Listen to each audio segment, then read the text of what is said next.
Norma Neufner, policewoman, attached to the juvenile division. I'm on a call from a very worried mother whose daughter is missing. Her daughter's name is Judy Miller.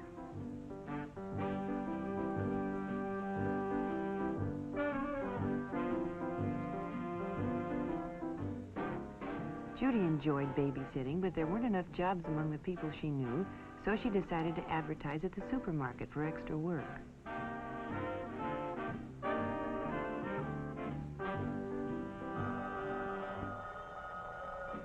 Late the following afternoon, the phone rang, and Judy was offered a job for that evening. The man told her he and his wife were going out to dinner and that their regular could he pick her up in 15 minutes.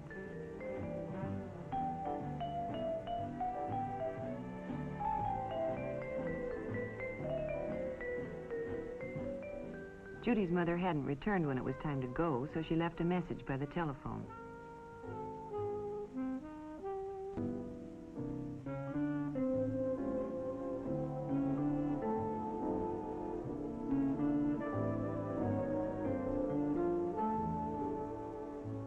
When her mother came home, she found Judy's note and called the number to let Judy know she was home in case she wanted anything.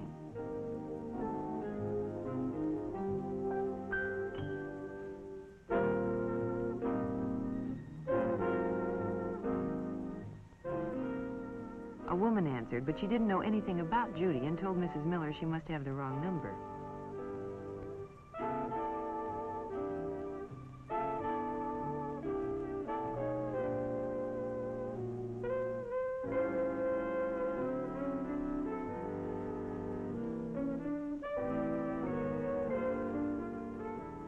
By midnight, Mrs. Miller was really worried. She phoned the police and was transferred to juvenile. I took the necessary information and assured her we'd do everything we could.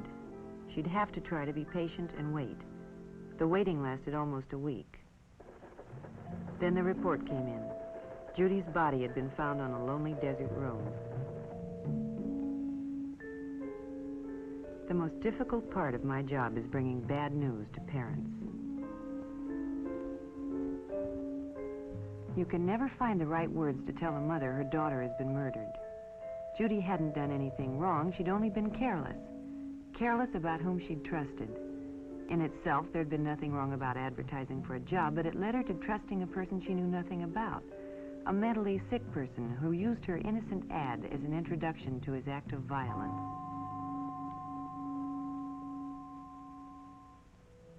Being safe is often no more than applying good judgment in everyday life.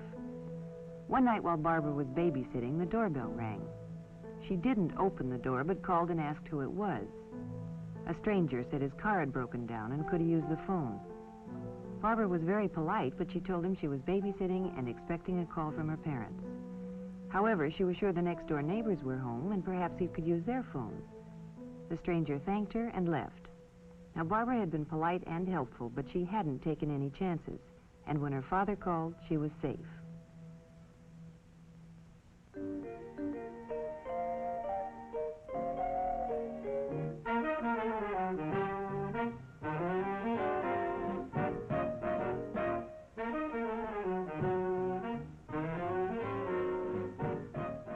Friday night was movie time for Sally and Elizabeth. Their parents alternated weeks taking them and picking them up. Friendships are easily made in a crowded theater, and when two older boys struck up a conversation and moved next to them, they were secretly pleased.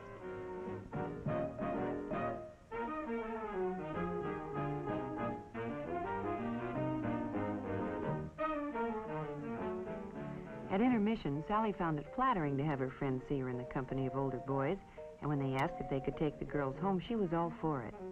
She asked Elizabeth to call her folks and tell them that they could ride with a friend's parents. Elizabeth was tempted, but decided it wouldn't be right, and Sally was disappointed.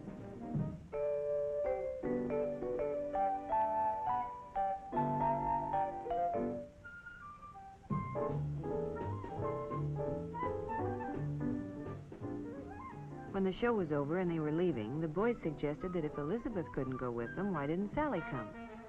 Sally thought it was a great idea and asked Elizabeth to tell her folks that her parents had picked her up. Elizabeth didn't like the idea, but Sally insisted. So, Elizabeth left alone.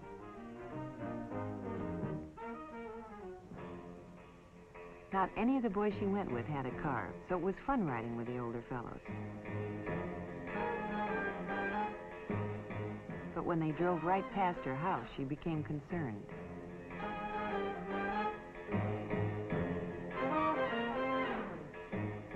When they arrived at Lookout Peak, she was frightened.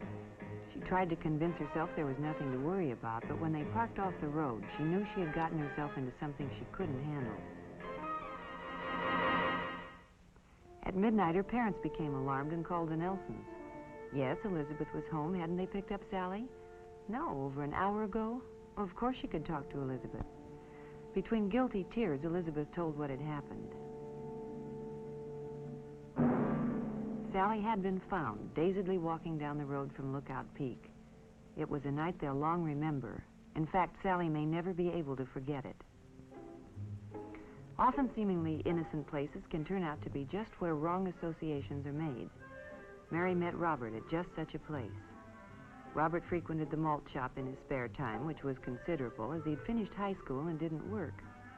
Here he sought out the company of younger teenagers because he wasn't accepted by those of his own age group. Mary and her girlfriend could always be found at the malt shop after school.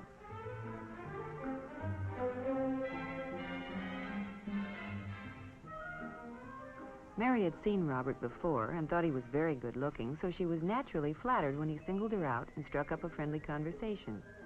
He was fun to talk to, and they discussed everything from cars to movie stars. When he offered her a ride home, she was only too happy to accept.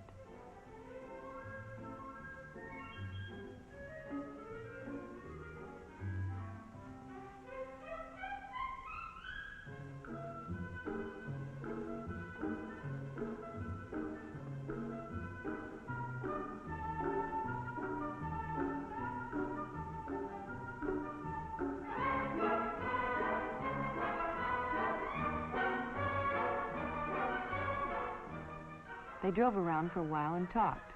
Mary was a good listener, and Bob enjoyed nothing more than talking about himself. Mary knew her mother would be upset if she came home with an older boy, so Bob dropped her at the corner.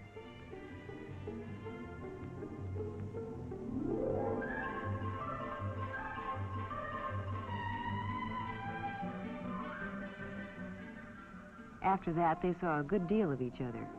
At first, Bob was willing to see her at the malt shop, but as time went on, he became jealous of her friends and insisted on their spending more time alone.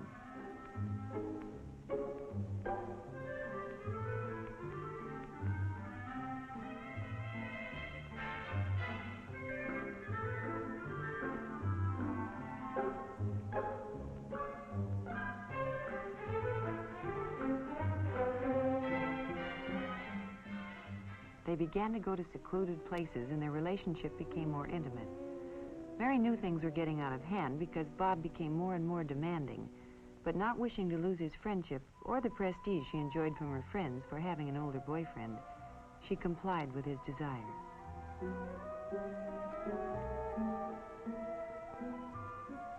Then Mary found she was in trouble and had to tell her parents. But now it was too late for advice, and Mary had to be taken out of school and placed under the guidance of juvenile authorities. Unfortunately, Mary's story is not an unusual one. Too many young girls are flattered by the attention of older boys and don't realize until too late that these boys, who cannot compete in their own age group, are often not well adjusted and will demand too much in a relationship with a younger girl. You see, it's often the things that are done without thinking that get young people into trouble. Trying to move too quickly into a world of grown-ups with a young person's faith often cause heartache and disaster.